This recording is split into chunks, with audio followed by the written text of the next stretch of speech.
Welcome. Well, you're at home with Jim and Joy, and you are an important part of our EWTN family. And we are delighted that you've welcomed us into your home. You know that we would love to hear from you. So send us an email with a question or a comment to jimandjoy@EWTN.com. And now today we will be welcoming Tyler Blanski to the show. Tyler is the author of 4 books, and he has written for various publications, including Touchstone Magazine, Christianity Today, CNN, ABC News, Crisis Magazine, and many more. And he is the owner of the Minnesota Catholic Magazine. He lives in Minnesota with his wife and 4 children. And today he is here to share with us how fathers can rediscover their strength. In his book, Find Your Fight, Rugged Wisdom for Faithful Dads Who Refuse to Settle. And it's a wonderful book. We have 2 sons, we have 7 grandsons, and they are all in the fight. They're in it. They're fighting for their holiness, they're fighting for their marriages, not fighting in their marriages, but fighting for their marriages, which is important because that's a lot of energy, and they want to do that right. And we also like to take this moment to remind you that EWTN is only made possible through the generosity of viewers like you. So if EWTN has strengthened your faith or blessed your family, we humbly ask you to prayerfully consider making a financial gift to EWTNmission.com so that we can continue to bring Christ's message to the world. And as Mother Angelica used to say, please keep us between your gas and electric bill. We can't do this without you. You can go to EWTNmission.com to donate, and thank you that you already have given and all that you do, and please continue to pray for EWTN. Jim and Joy, we are monthly donors. And we've been monthly donors for a long time because we believe in EWTN. EWTN led this lapsed Catholic who was serving as an Episcopal priest back into the church. Yes. So we should at least give monthly. It has been a beautiful journey, and Mother Angelica, I would watch her many a time, and she would catechize me. And Mother Angelica taught me how to pray the rosary, because I had to teach myself. I'm a convert. I didn't know. So we love EWTN. It was interesting to hear kind of the bio of Tyler Blanski and so on, and CNN and all these different things that he's doing and so on, that God gave him grace to do and ability to do. But really his book isn't so much about those really renowned things and being seen. It's really about the common things that he writes about. You got to learn this in every phase and stage of life. And if you learn it, that God's in the mundane, God's in the regular things. If you understand as a man that your vocation is the way to your salvation. Your vocation is the way to your salvation. You're a husband. You're a father at every phase and stage of life, and God's giving you a plethora of opportunities if you would have eyes to see them and give yourself to those things, and especially to your wife and to your children. Fight for them and embrace them and love them. It's a great book. We'll be right back. Plenty more to come. Please don't go away.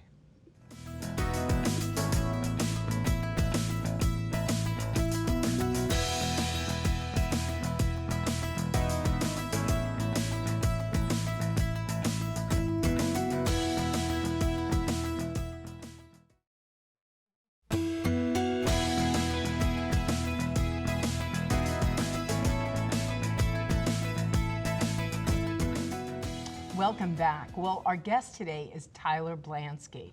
He is the author of a wonderful book that we highly recommend called Find Your Fight. You could go out to his website, tylerblanski.com.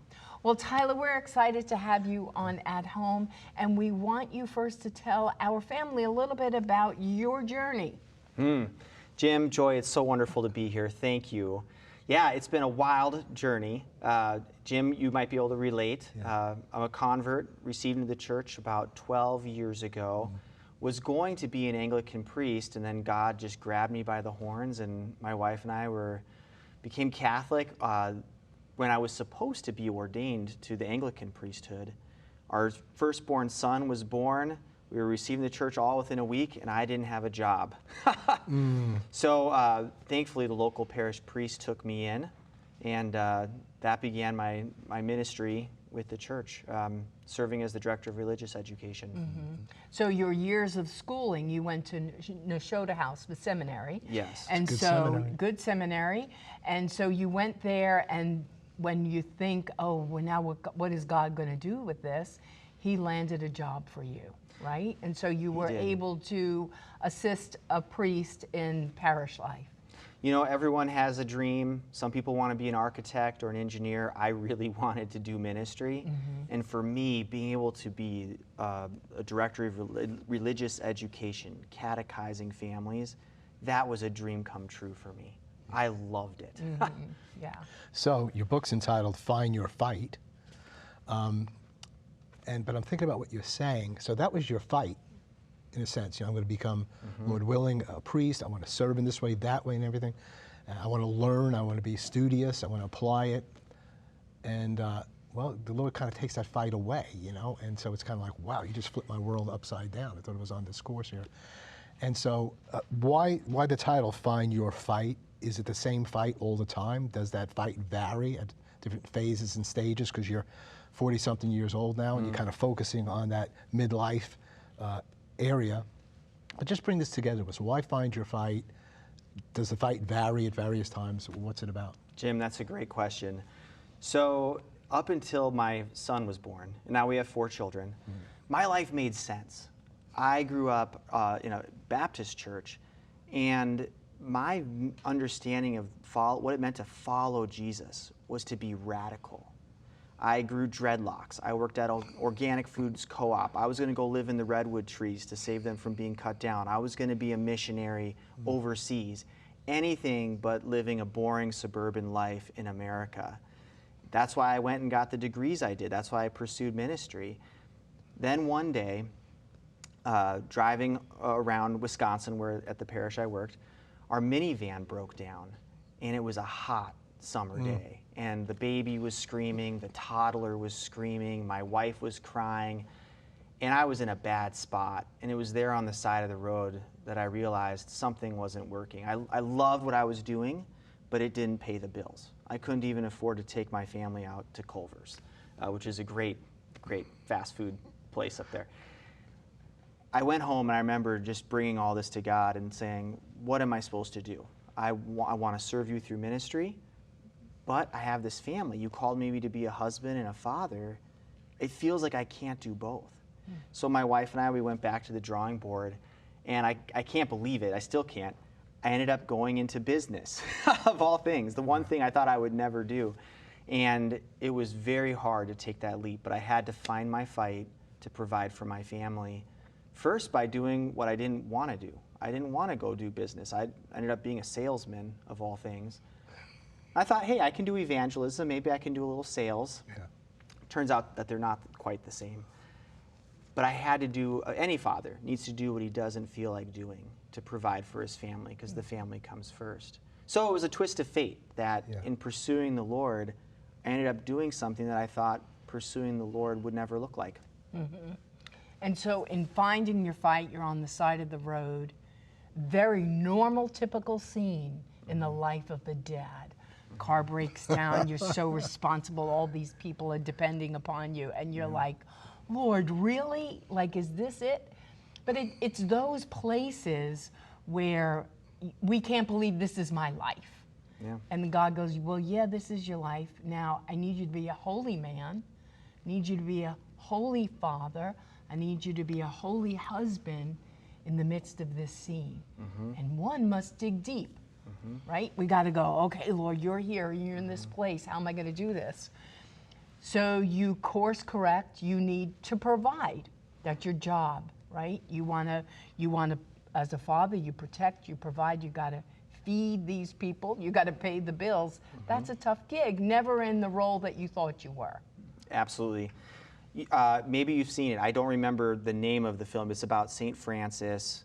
I think it came out in the 60s or 70s.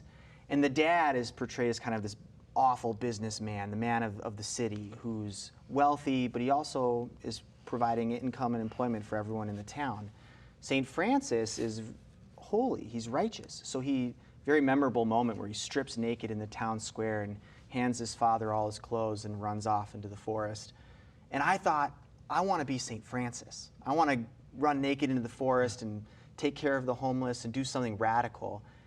I never thought I'd be like St. Francis's dad and actually put down roots, run a business, be the guy that cared about money and homes and green grass and carpool lines, and here I am. Right.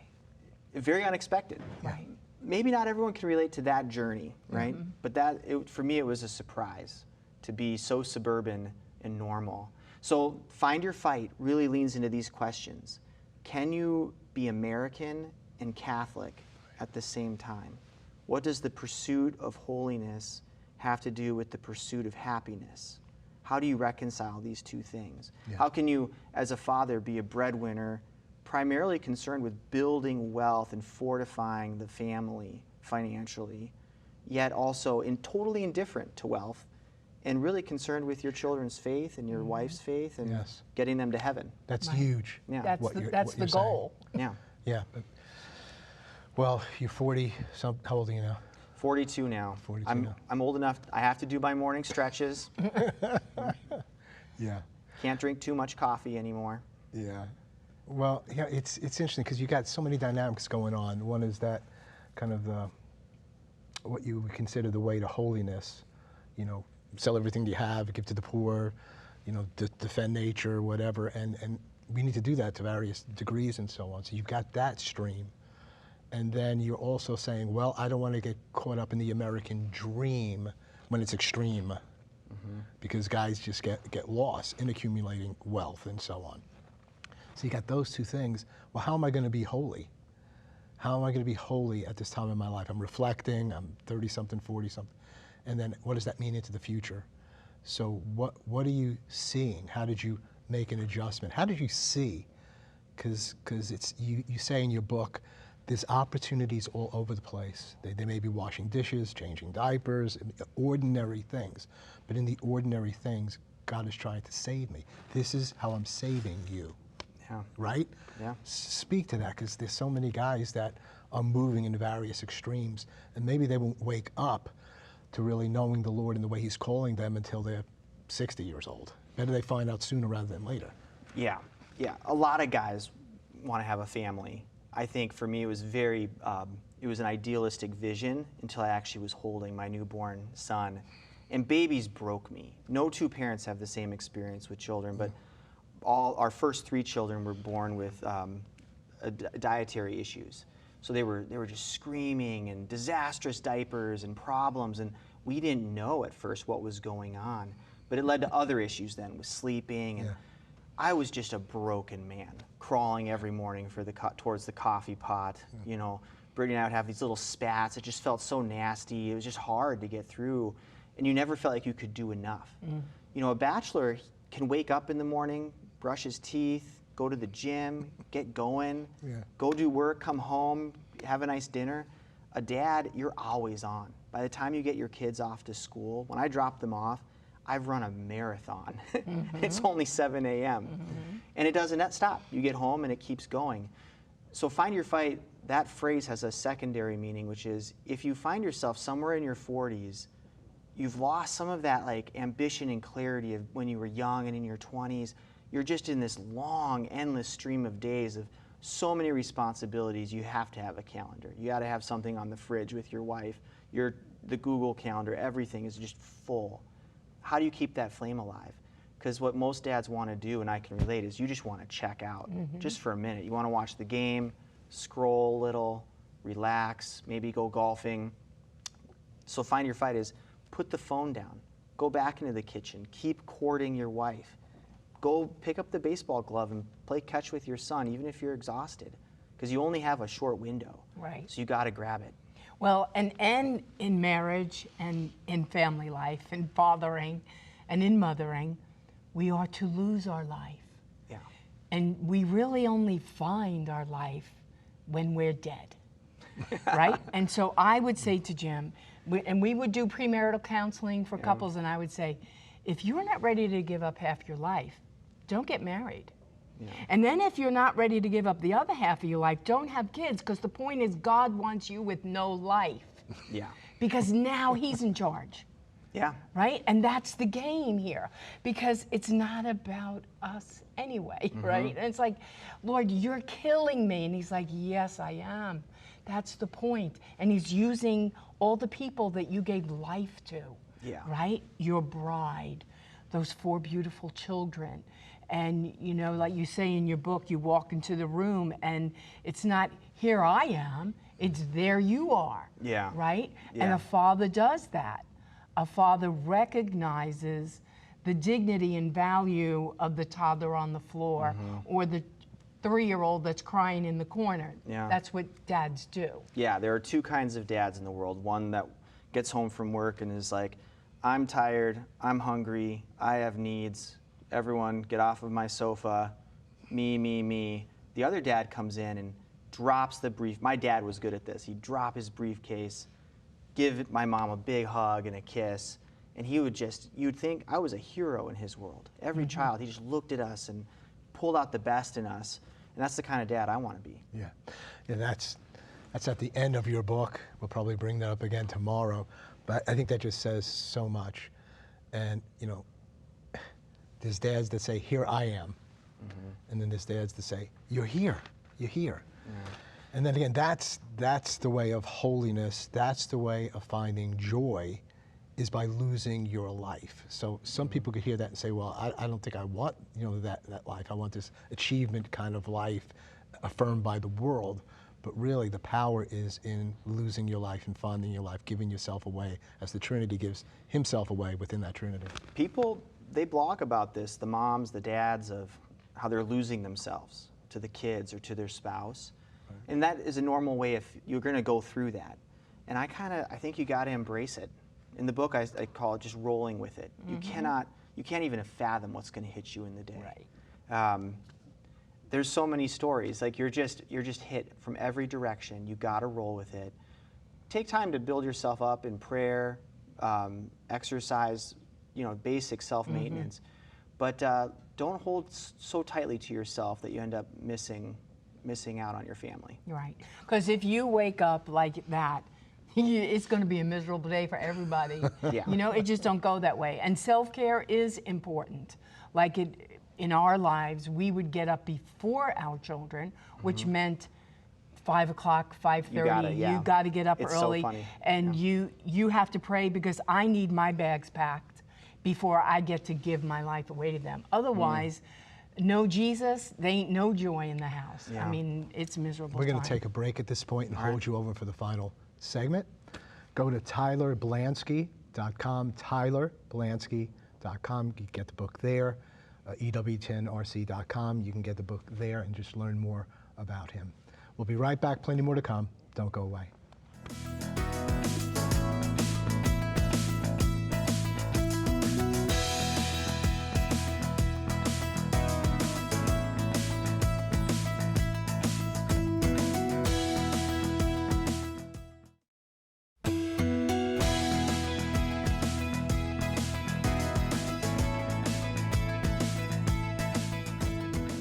Welcome back. Well, we're finishing our conversation with Tyler Blanski.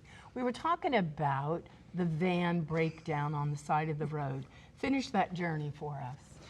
That's a unforgettable moment of having to give up my dream to pursue something for the family. We sold everything, moved to Minnesota to be close to our family, found a great parish, and kind of accidentally, but really to save money, moved into the hood. We didn't realize that it was such a bad neighborhood until we were in it. Small 700 square foot apartment. We used to be homeowners in Wisconsin. Now we were renting, paying 4 times for the rent than what the mortgage used to be. For this itty bitty place, the police were always outside the neighborhood. There was mold in the apartment. The kids were sick. And I was going to build a business. I was going to provide for my family. And I just crashed and burned. I couldn't sell anything for the life of me. And a month went by, another month went by, not a single sale. And it was devastating. I thought my whole life I'd been pretty good at what I did, and now I was very bad at what I was trying to do, but I had a lot at stake. If you want to watch a grown man cry, watch him tuck his kids into bed when he's trying to start a business because it was brutal. Said a novena to St. Joseph, and I really believe in his intercession. Things just started to click. I started to turn it into a game. I would laugh. I wouldn't take myself so seriously. I would really listen to the problems my prospective clients had and try to solve them. And then the business started to grow. And now here I am. The last thing I ever thought, I'm just a businessman living in the suburbs, mowing my lawn, tending to my flower pots. And I can't believe, is this really that all that God had for me? I thought I should maybe travel the world, and here I am, and I'm worried about how green my grass is. So I have a whole chapter of why I mow my lawn. And I think most dads need to come to grips with this. Either you let it go the way of the buffalo and just weeds and trash and you don't care. I had one friend who did that. He thought, maybe my neighbors will see how unmaterialistic I am, and they'll be curious about my faith. But the neighbors hated him. So I kind of do the opposite. Take care of your yard. Build a home. Make a safe place in the world that can be an outpost, what Anthony Esslin calls an outpost of normality, and a lighthouse to your neighborhood. It says, I care. I love you enough to mow my grass. I love my kids enough to give them a place to play, a safe haven, a kitchen, a fridge that's well stocked. These little things that might not seem to be directly in line with what our mission is, with the Great Commission and our call as Catholics, but are totally right there in the heart of it.